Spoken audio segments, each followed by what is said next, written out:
What's going on, man? How you doing? I'm good. How's things? Good, man. Thank you so much for calling in, man. Totally appreciate it. Not a problem. We're looking forward to the big show next Halloween night, man, at the Showboat Backstage Party Pit. Yeah, Halloween in a casino. Yeah, it should be interesting, and we're getting a lot of people that are going to come dressed up, so it should make for an interesting view from the stage. Yeah. Well, apparently we're supposed to be dressing up as something as well. We haven't figured out what it's going to be yet, but Okay. Any hints, any ideas of what you might be leaning towards?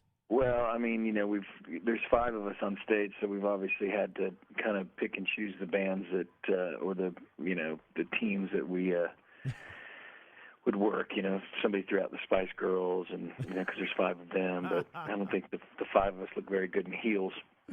Nice. So, and you can't do Kiss because there's not five members of Kiss. But yeah, I don't know. We're trying to figure it out. Then there was like the Village People, but there were six members of the Village People. So who knows? Well, you can do Kiss. Just have one of the guitar players dress up as like Vinnie Vincent Or just two Ace Frehleys. or two Ace Frehleys. Well, there is technically two Ace Frehleys now, so. Exactly. So the latest record came out, I believe, in May. How's it going so far? How are people liking the songs live?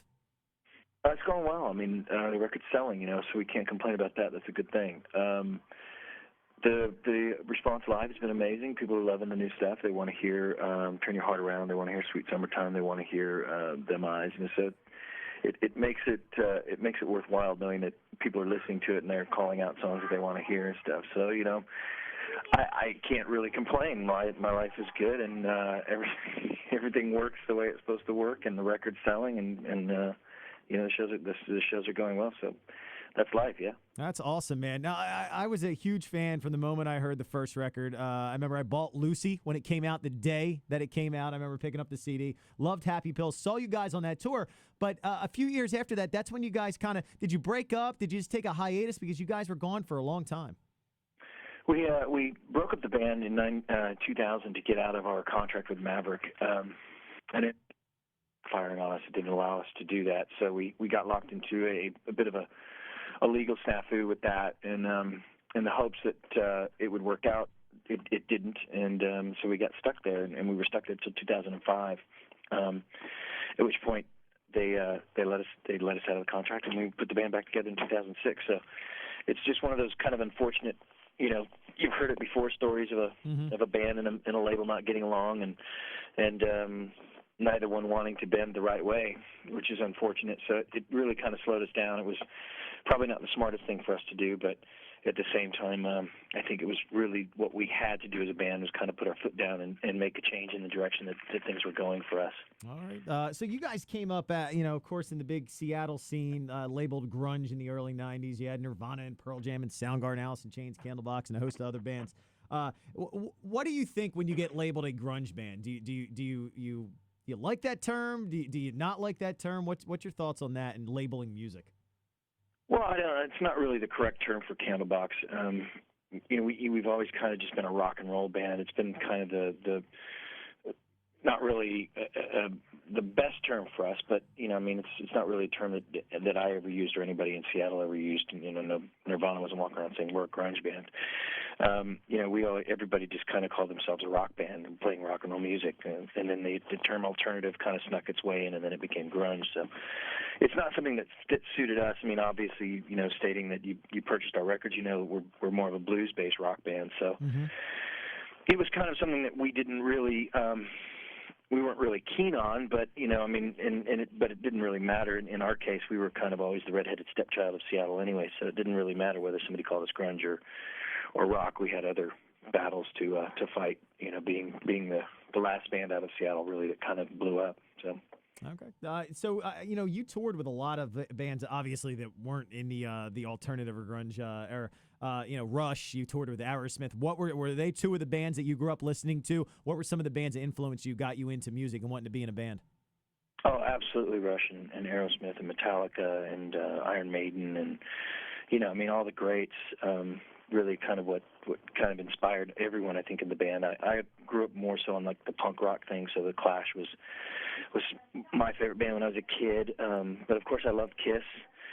And it's just kind of any kind of music really that that moved your soul was really kind of what inspired us or influenced us. We're all big Jimi Hendrix fans, huge Led Zeppelin fans, and you know, it's kind of hard to pinpoint what it was that really got Candlebox started. I think more so than anything, it was just a need to make music, and the four of us kind of found one another.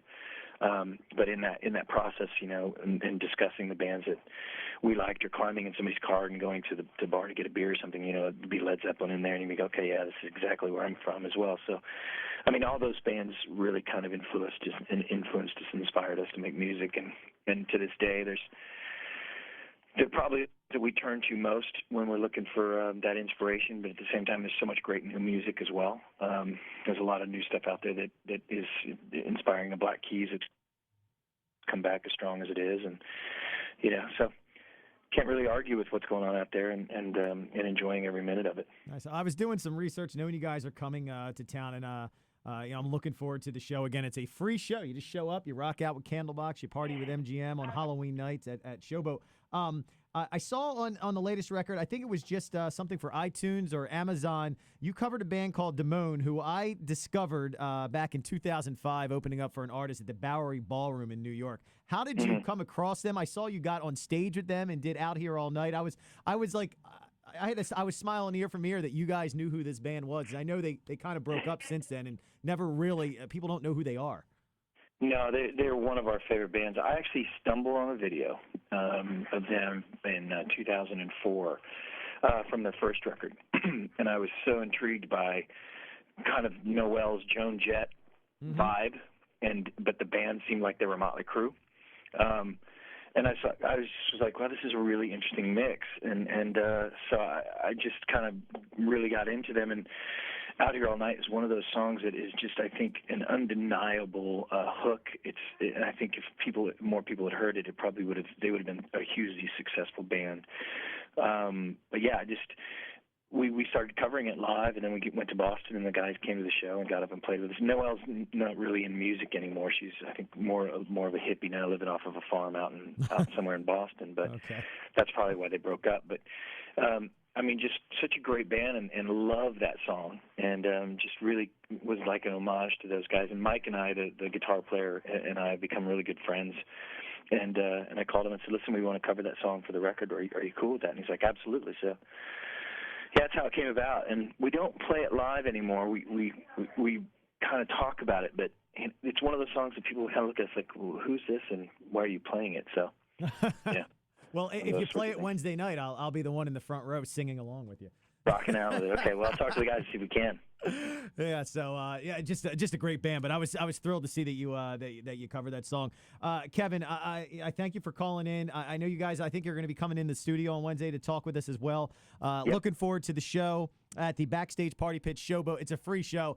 We've hosted some bands out there. I think the last one was Fuel, and it just gets crazy out there. It's a good time. People are gambling. There's girls dancing on platforms. There's a giant bar, and then Candlebox will be out there. It's just the atmosphere is going to be amazing. Good. Looking forward to it. Awesome, Kevin. Pleasure talking to you. Big fan, and we'll see you on Wednesday, man.